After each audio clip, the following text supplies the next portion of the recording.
Selamat datang di podcast Bosro with Sarina ngobrolin kerja, tempat di mana kita ngobrol santai tapi deep tentang dunia kerja, rekan kerja dan kerjaan untuk hidup. Gue Bosro, tetap ditemani partner kerja gue.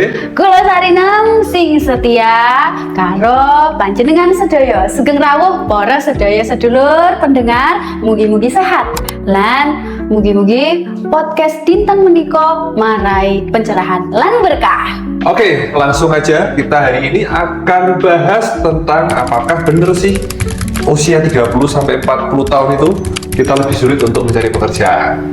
Jadi gini loh, untuk pernyataan tersebut gue setuju karena ketika kita ada di usia 30-40 tahun, kita nggak fresh graduate banget, juga nggak senior banget.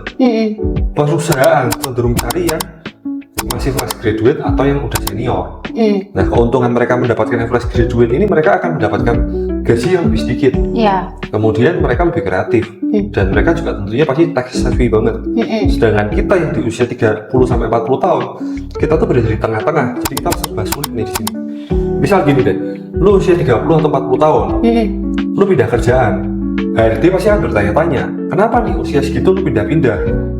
Dan kemudian lu juga pasti ingin ekspektasi lebih dalam hal gaji kan? Disitulah perusahaan bakal mikir dua kali.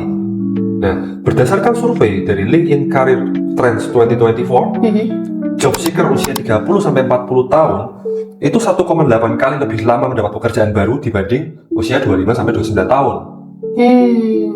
Pancen nggih wonten beneripun sing disampaikan Bosro. Nanging kula boten sarujuk sepenuhnya, Bos. Ngene, usia 30-40 tahun niku usia sing paling stabil.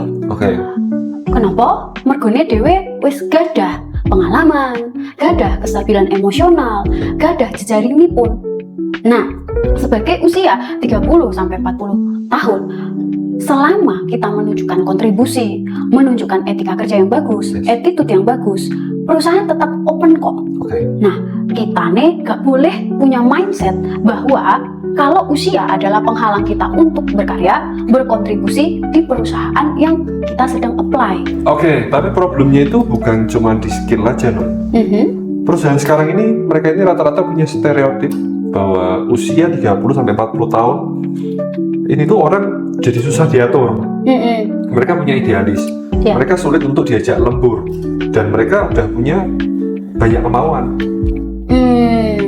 Nanging boten ngono, Bosro. Yang terpenting itu komunikasi dan attitude. Justru usia 30-40 tahun niku usia-usia yang matang secara emosional. Usia 30-40 justru usia yang paling bisa kerja lintas generasi. Gen Z, milenial, baby boomers, bisa semua.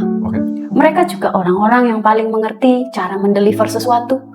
Karena biasanya mereka itu belajar, adaptif terhadap perubahan, semangat dan dinamis. Jadi ya salah sih Bosro terhadap yang Sarinem pandang di lapangan usia 30-40 justru usia-usia yang sangat berada di karir yang cukup matang. Let's be fair, gimana caranya usia 30-40 tahun ini tetap dilirik? Ini tips dari gue. Yang pertama, lo mesti upgrade skill digital. Minimal lo tahu tools dasar Excel, Canva, project management tools. Lo juga harus jaga personal branding online. LinkedIn lo juga mesti jalan. Fleksibel soal gaji dan posisi. Kemudian jangan malas mulai dari nol lagi. Betul. Dan tambahan dari saya, yang pertama, jangan ragu buat belajar dari yang enom-enom itu. Yang kedua, bersikap terbuka dan lebih adaptif ya. Terus yang ketiga, ketika interview, ngomong ape-ape. Tunjukkan experience-nya sampean-sampean dan keunggulannya apa. Urip puniko, sinau tanpa kendak. Dinten puniko krawuh. Artine, hidup adalah pembelajaran tanpa henti. Kulo pun derekaken bilih niat lan tata krama punika langkung ajeg tinimbang sekedar yuswa. So, kesimpulannya cari kerja di usia 30-40 tahun itu memang lebih menantang, tapi bukan mustahil. Yang terpenting kita tetap harus adaptasi, upgrade skill, dan smart dalam branding personal. Nggih, ngaten Pak Bos. Lan mugi-mugi para pendengar sedaya dikei dalan rezeki, lan diberi semangat baru untuk berkarya. Jangan lupa follow podcast kita di Instagram, YouTube, dan Spotify @putusrowitsarima. Matur nuwun sampun mirengaken podcast punika, mugi Gusti berkahi.